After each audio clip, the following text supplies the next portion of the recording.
Namaste, good morning. Let's start the class with the prayers. Om Guru Brahma, Guru Vishnu, Guru Devo Maheshwara, Guru Sakshat Parbrahma, Tasmai Shri Guruve Namaha. Om Bhurbhuva Swaha, Tatsavitra Bhargo Devasya Dhimahi, Dhiyo Yo Nah Prachodayat, Asto Ma Satgamya, Tamso Ma Jyotirgamya, Mrityorma Amritam Gamya. Om Sehna Bhavatu Sehna Bhunaktu Saviryam Karvavahi Tejasvinavadhitamastu Ma Vidvishavahi. Om Shanti Shanti Shanti Om. So in this class we are studying Adi Shankaracharya's Vivekachudamani. And last time we ended our class with verse number 201. So let's start with the 202. विनिवृत्तिः भवेत् तस्य सम्यक् ज्ञानेन अन्यथा ब्रह्म आत्म एकत्व विज्ञानम् सम्यक् ज्ञानम् श्रुते मतम्. विनिवृत्ति, cease to function. Bhavet, will be. Tasya, it's.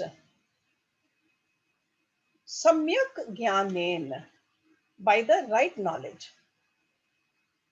See, one is a mithya jnana, false knowledge. Samyak jnana is a right knowledge. Samyak means right. Na means not, anyatha, by other way.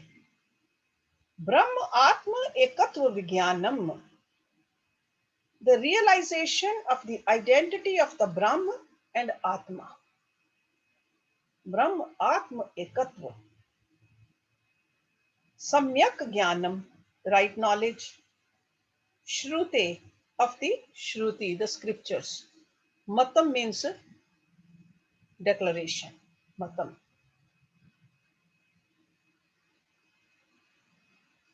The superimposition will cease to function at the dawn of right knowledge.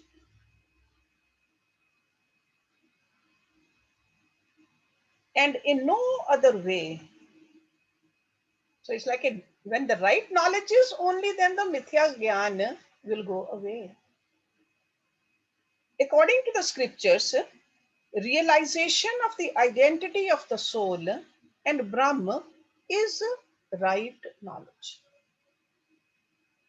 What is the right knowledge? This Atma and Paramatma, they are the same. This Ansh, this little spark of God is who we are. So when this reality is apprehended, the non-apprehension, which we call avidya or superimposition. See, superimposition happens because of avidya. When we don't know the right thing, then the wrong thing takes over our mind. So, and there's no other method by this confusion can be ended other than the experience. Okay. See, the false knowledge has been discussed in the previous couple of verses. Now in this verse is talking about the right knowledge, the samyak gyan. What is a wrong knowledge or the mithya gyan? I am a limited person, limited mortal, finite creature. Whenever there is a worry in our mind, I am limited. I can't do anything about it. That's all mithya gyan. That means we have forgotten who we are. We think we are the body. Body is definitely limited. Mind is limited. Intellect is limited, but the Atma is not limited. So identification with the Atma is the right knowledge. So right knowledge is the first-hand knowledge of the identity of Atma and Brahm. So this is called Samyak Gyan. Then in verse 203, Tat Atma Anatmano Samyak Viveken Eva Siddhyati Tataha Viveka Kartavya Pratyag Atma Sad Atmanoho. That means that Atma Anatmano, between the self and the non-self. Atma, Anatma, self and non-self. Samyak means right, Viveken, by discrimination. Ev means only, Siddhyati, does come. Tataha, therefore, Vivekaha, discrimination. Kartavya, must be done. It's like a duty. Pratyag Atma, between the individual self. Sad Atmano, non-real self. The like a self which is everywhere, Sadatmana. This realization comes only through right discrimination made between the self and the non-self. This is the Vivek. We have to churn about it. We got to keep on thinking about it. We got to pay attention to it. So this realization comes only through right discrimination made between the self and the non-self. That is why one must strive to discriminate between the individual self within and the eternal self everywhere. Yes, this Atma and Brahma. This we need to think about. So right knowledge or samyak gyan can be gained by diligent discrimination, okay, between the self and the non-self. So what he is telling us that we need to do it continuously, not just once in a while. Why? Because the past vasanas, they are so strong and we identify with them so strongly. We think that we are the body or we are our achievement, so we got to put enough effort. So this is what diligent discrimination between the self and the non-self. Samyak Gyan. See, there's a Mithya Gyan I told you and Samyak Gyan. Samyak Gyan is the antidote of the Mithya Gyan. There's no other way. We got to just have this right knowledge ingrained in us. So every seeker should discriminate continuously between Atma and Anatma. Atma and Anatma. See, that's why I repeat again and again that my Guruji used to say in simple terms, whenever you do something, think, is it taking me towards my ultimate goal or away from my ultimate goal? That's a discrimination.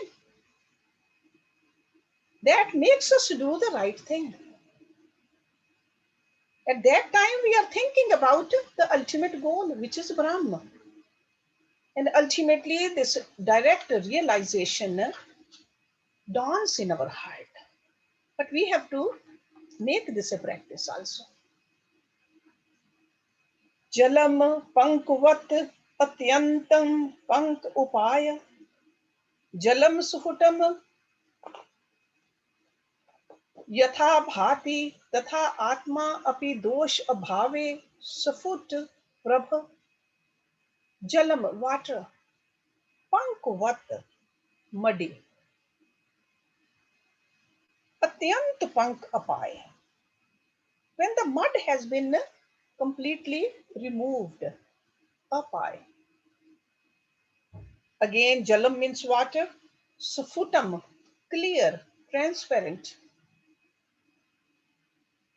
yatha means just as bhati appears tatha means so also atma the self api also dosh abhave, in the absence of impurities. Safut prabh, one of clear lustre, the radiance.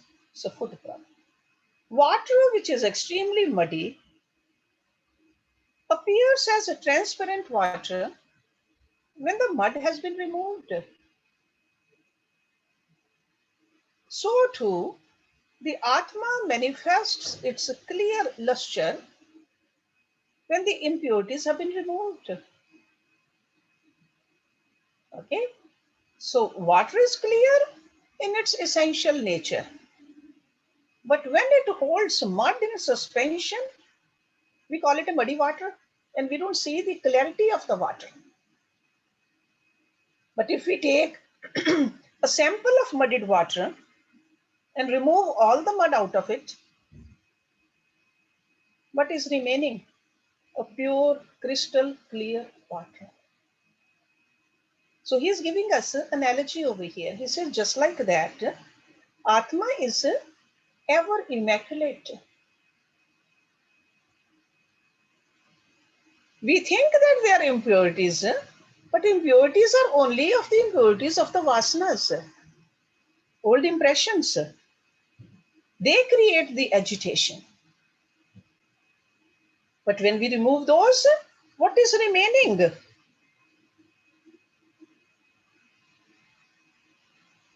Clear radiance of our own self. Safut prabha. So these impurities are also our false knowledge of who we are. Attachments to the unreal. That is keeping us away from our real nature. So diligent and constant discrimination is the suggestion given by this rishi and other rishis also. Okay, discrimination. Then next verse 205. Asat nivritau tu sad atmana sukutam pratiti etasya bhavet pratichaha tata nirasaha karniyaha ev sad atmanaha sadhu aham adi vastunaha. Asat, unreal. So sat is real, asat is unreal. Nivritau, when ceases to exist. Tu means verily. Sad atmana as the external self. Safutam, clearly. Pratiti, realization. Etasya, of this. Bhavet, takes place. Pratichaha, of the subject self. This is like an innermost. That is the subject. Everything else is the object. Subject is the innermost self. Tataha, therefore. Nirasaha, removal. Karniya, should be done. Ev means certainly. Sadatmana, from the eternal self, real self. Sadhu, well or completely. Aham adi vastunaha, of the things like ego, etc. Aham is the ego. Adi means etc.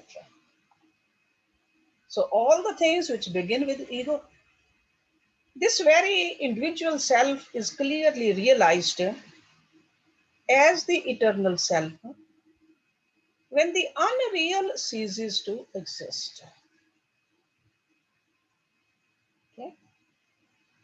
So for others it may exist. For you, it doesn't exist anymore. You know what the reality is. This very individual self is clearly realized as the eternal self when the unreal ceases to exist.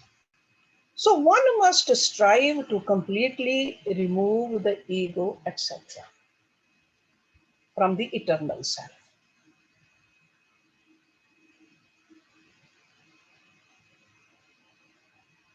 It's not that we got to neglect the body, won't take care of the body,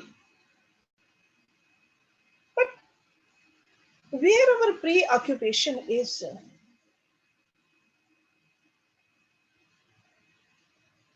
when the not self, he says, is entirely eliminated, at least during our meditations, we can do that.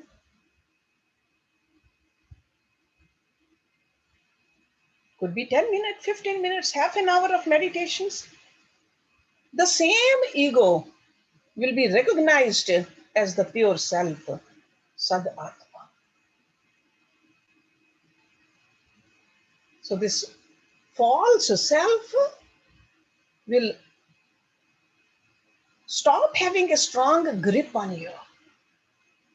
Even a few minutes of meditation like this every day. When all that is the not self, because not self is the one which is giving the agitations, which is called vikshepa. When they are removed, you are not suffering from the limitations.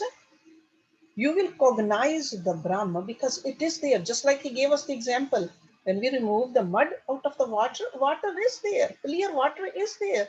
The reality is here. So this negation of the anatma should be continued till the point of the deep and total realization is reached. So this is our practice. It's not that we have to bring atma from somewhere else. We have to bring Brahm from somewhere else. It's already here. This removal of the non-self needs to be done. Now next verse, 206. Ataha na ayam paratmaha sayat विज्ञान में शब्द भाक विकारी त्वात जड़ त्वात च प्रचिन्न त्व हेतु ततः दृश्येत्वात व्यभिचारित्वात न अनित्यः नित्यः ईष्यते. Big words in here, but I'll go slowly so that you can understand it. This verse is the one where he is negating the Vigyan Mekhosh also. You remember in the previous verses, even before students' questions, this teacher was telling us, he negated the Anmekhosh, that we are not the Anmekhosh. Then he said, we are not the Pranmekhosh. Lot of arguments he gave. Then he gave several arguments that we are not the Manomekhosh either, the mind. Now he is giving us arguments that we are not the Vigyan Kosh, the intellectual sheath. Okay, so very important verse, big words, but I'll break it down for you so that you understand them properly. In fact, there are six words I'm going to explain in this verse, which will make it clear to you what he's talking about. So he says, for the following reasons, the intellectual sheath, which we have so far spoken of, cannot be supreme self. Why? It is subject to change. Second thing he says, it is inert and insentient. It is limited. It is an object of the senses and it's not constant. A mortal, perishable thing indeed cannot be said to be the immortal, imperishable Atma. So this is all about the Vigyan Mein Kosh. So Vigyan Mein Kosh, I would say again, is being negated in this verse. That it cannot be the Atma. Number one, Vikari Tvat. So first word in the second line. Because it is subject to change. Our ideas, our ideals are always changing. And where are those ideas and ideals coming from? From our intellect. Our intelligence varies from time to time. So he says this cannot be the self, because by definition, self or the soul or the Atma or the Brahma, they cannot change. So intellect changes, it's not the Atma. The second thing he says, Jadatvad, because it's insentient. Intellect by itself is inert. Only when the light of the consciousness touches it, then it becomes sentient.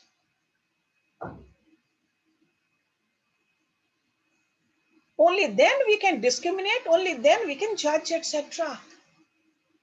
But by itself, it is Jadatvad. Third thing he says, Prichinatvad, because it's limited.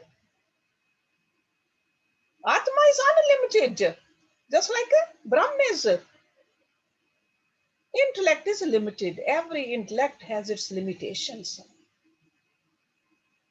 Some artist, great artist, may know everything about the art, may not know anything about the physics.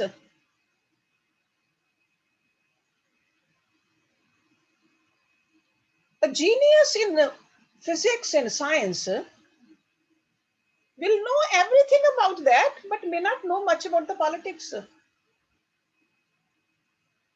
So each may be great in his or her own field, but not in others. So intellect in everyone is limited. When somebody says, I know everything, I'm the greatest, that is an ego. The self is unlimited, undivided. Intellect cannot be the Atma. So this is what it means, Parichinatvat. Next, he says Drishyatvat, because it is perceivable. We know our own intellects. We say, I am dull, I am intelligent, etc. We are conscious of our intellect. So then we have to think about who is conscious. That is the Atma. Consciousness is the Atma. The seer is the Atma. Seer is seeing the intellect, feeling the intellect. So intellect cannot be the Atma. So intellect is an object of consciousness. So object cannot be the subject. Remember that. So this is the argument Shankaracharya is making. The next one he says, Vyabhichari Tovat. Because it's not constantly present. See, Atma is constantly present. So always there. Intellect is not. It's not faithfully serving us all the time. In deep sleep, what happens? Intellect is not available. In fact, in our dreams also, it's not actively available. In the waking condition, sure, it is available to us. But it does not work in the deep sleep. Or even if somebody is under the chloroform, intellect is not working. At times we feel intelligent, and other times we are dull and unintelligent. Therefore, it cannot be the Atma. And the last point he's trying to make, a nityatvat, because it's not eternal. It is mortal, it is changeable, and it is variable. Therefore, the intellect cannot be the self, the reality which is eternal. Okay? So this is what the arguments he gave it to us. So if somebody says Atma is same as intellect, it's not, because of all these reasons. Now, next few verses, because a lot of people think that Anandamaya Kosh is the Atma. But if you dig deeply into it, it's not. And this is what he's going to do it for us. So 207.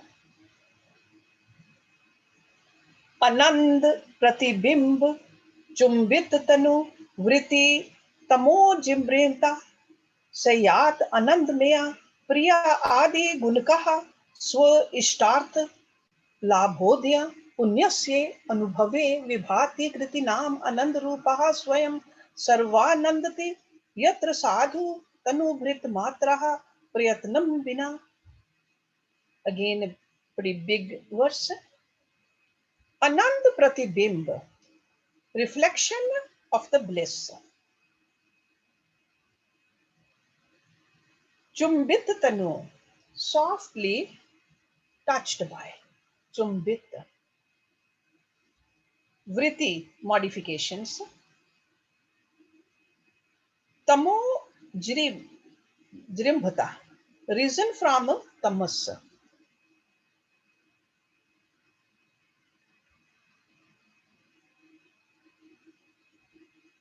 And there's a vritti in between modification. Tamo jibrinda, risen from tamas. Sayat is Anandmaya, the bliss sheath. Priya Adi Gunkaha, of the attributes of pleasure, etc. Swa Ishtartha, one's object of desire. Labhodaya, rises on the gain of. That means when we gain something, you feel blissful. Punyasya, of good deeds. Anubhave, in experience. Vibhati, shines or appears. Kriti Nam, to the fortunate people. Anand Rupaha, blissful. Swayam means spontaneously. Sarva, all. Nandati, feel happy. Yatra means where. Sadhu means well. Tanu Brit Matraha, embodied being or embodied person. Prayatnam Vina, without effort. The bliss sheath is that modification of avidya, which is kissed by a reflection of the Atma. It's like a softly touched. So chumban means a kiss also. So it's just touched by it, softly touched. The bliss sheath is that modification of avidya, which is softly touched by a reflection of the Atma. Because it is so subtle, it is very close to the Atma. That's what it means. And what is Atma? Which is bliss absolute. Pleasure, etc. are its attributes. So pleasure, etc. are the attributes of Anandamay Kosh. And it springs into expression when an object agreeable to it presents itself. When something happens which we like, we feel blessed. The fortunate feel it spontaneously when the fruits of their good actions manifest. Every being, without the least effort, drives great joy from it. Okay, so everybody does enjoy it, but spontaneously. So let's look at it. What he's telling us over here, this Anandamay Kosh is also a vritti, first of all. Vritti means a thought, a mental fluctuation. Even during deep sleep, there are thought waves.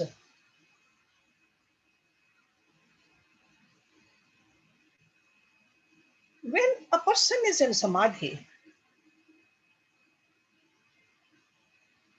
complete samadhi, then there are no thought waves at that time. I'm talking about the highest level of samadhi. That is the time it's God's and the Guru's job is to protect us. It's not a nature which is protecting us. But deep sleep is not samadhi. During deep sleep, these vrittis are subtle in the intellect. These vrittis, sure, you can call them bliss thoughts because happiness is experienced during deep sleep. Because ordinarily we are used to having a stressful life, strain in our daily life, this problem, that problem, this to achieve, this not to do, whom to talk to. But that moment of deep sleep, we don't feel any agitation. So, sure, we feel happy, but this is not a positive happiness. It is a negatively happy moment that there's no stress. In samadhi, there's a positive bliss. This is a lack of stress. So it is tasted a little bit. The ripples of thought waves rising out of tamas in our mind, actually. Inertia. In samadhi, it's not inertia. Sleep is inertia. So this is the characteristics of the Anandamaya Kosh when he says, illumined by the light of divine bliss. It's illumined definitely, but these vrittis are again part of the nature. Even during our waking state, it's not only deep sleep. In our waking state, sometimes we experience this bliss sheath. Depending upon our relationship with the objects of our liking, we feel three levels of happiness. These are called in Sanskrit or Hindi, Priya, Mod, and Pramod. These are the three terms. Priya. Priya is a very pleasurable emotion felt. That's called a Priya. You love someone, but you are away from a person you love, or even an object of your desire, you are away from it, but thinking about that person or that thing, happiness arises. Just the thoughts about that person. That's called Priya. When that object of our liking or that person of that beloved, we can call it, is in front of us, the pleasure is intensified. That intensified pleasure is called mod. In English, you can call it joy. So when it was a priya, it was in the thoughts. You are thinking about going on vacation, sure, it's pleasurable thought. When you have planned and you are going there, it is a mod. But when you're actually indulging in or enjoying, when the object of your pleasure is in your possession, you have reached there, or a person, your favorite person is in front of you, you can talk, or any object which you have possessed, you can imagine that intensification of the pleasure is even more. Maximum intensity of joy is called pramod. And in English, you can translate it as ecstasy. So from pleasure to joy to ecstasy. This happiness is illumined by the light of supreme bliss. So this is all a part of Anandamaya Kosh. It varies. It can vary or it can go away too. So it's not the Atma. It is just a bliss sheath. So these joys can be experienced in relation to an object of pleasure. And we consider in our mind, we think that pleasure is in that object or in that person. That's where we are driving it from. And this can happen only when we are ignorant about our real nature. When we are ignorant about the Brahma, the reality, and these rishis, they are calling this avidya. But there are times in our life, without any reason, we feel happy. And that could be due to noble vasanas. That's what he's talking about in this verse. You did good deeds because you're not thinking about having something, going somewhere, being with somebody, but you're feeling happy. So he says those are due to the noble vasanas created in us in the past meritorious deeds. We all have those kind of a vasanas in us too. The vasanas which create more and more agitation in our mind is called papa. And the vasanas which create peace and serenity in our mind is called punya. So we have done pap karma also and we have done punya karma also. All of us have. Countless lives we have lived. So where there is more calmness in the mind, more joy is sure to be experienced. And those we see in Mahapurush, in the great peoples. A great saint sitting under a tree, shivering with the cold from head to toe, not knowing where the next meal will be coming from, yet supremely happy. Where is that bliss coming from? This joy is from the punya in his heart. Whenever such joys are experienced, one is in the Anandamaya Kosh. The bliss sheath consists of non-apprehension. There is no positive experience of joy. What is experienced in this state is only the absence of sorrow.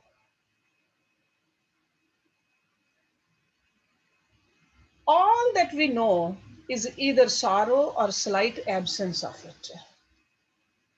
Most of the people are aware of that. Either pain or absence of pain. The real joy, very few of us know. And this is our real nature. This is who we are, which doesn't have any sorrow, no pain, only the joy. This is what we are. Real joy is nothing but the experience of Brahma. Real homogeneous bliss is the nature of Brahma. Sadly, we don't experience it yet. At best, we experience a relative absence of agitation. That is called a bliss sheath. And he's not done with this. He's going to keep on explaining to us in next few verses, this Anandamaya Kosh. Because I see people arguing about it. You know, Anandamaya Kosh is the Atma.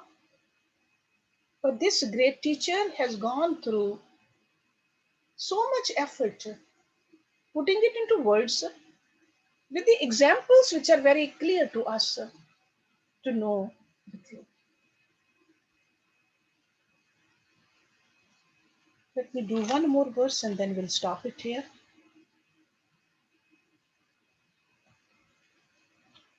208. आनंद में कोशस्य सुषुप्तहु सफूर्ति उत्कटः स्वपन जाग्रयो ईशत इष्ट समदर्शन आदिनः. आनंद में कोशस्य of the bliss sheath, sushupto in deep sleep, sufurti manifestation, utkata full like a clearly, fully, swapana jagriyo in the dream and waking, ishat partial, ishta samdarshan adina by the sight of desired objects, etc. The Anandamaya Kosh is fully manifest in the deep sleep state, while in the dream and waking states, it is only partially manifest depending upon the sight of pleasing objects, etc. So fully manifested in deep sleep, we are in the bliss sheath. Our experience in deep sleep is what? I do not know. I know nothing. We don't know anything. That's a deep sleep.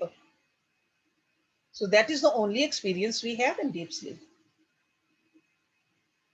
So absence of things and utter ignorance are the nature of this sheath. So how can this be Atma? Non-apprehension condition. Sleep is a state where we neither apprehend the objects nor reality. It is a state of sheer non-apprehension. That's a sleep. And that's where this Anandamaya Kosh is manifested.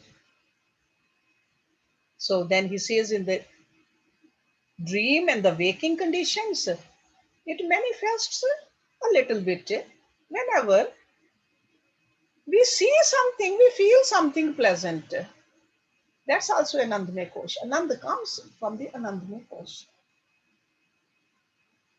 Whenever we are in the environment which is conducive to our vasanas, remember, person who enjoys the vasanas are, I have to go somewhere.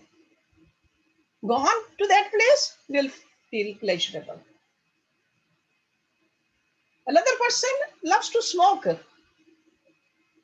Thinking about smoking and smoking also, or in the company of the smokers, will feel happiness. Same thing goes drinking. Or same thing, not just only the negative things, even the positive things. When we are studying, person likes to study, person like to do good deeds. Anandamaya Kosh. So the environment which is conducive to our vasanas, our mental agitations are temporarily quietened.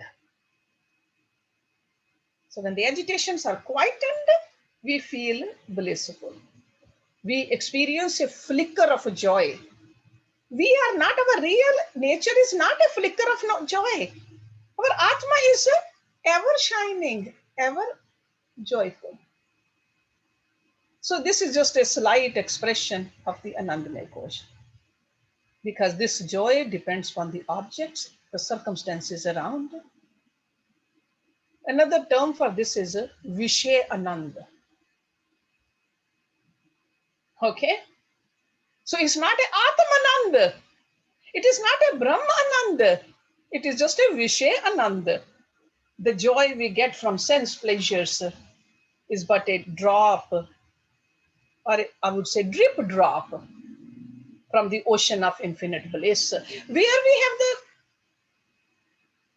the choice of getting the total bliss, unlimited bliss, infinite bliss, but we want to have a drip drop of the bliss from the sense objects. Who will call us intelligent?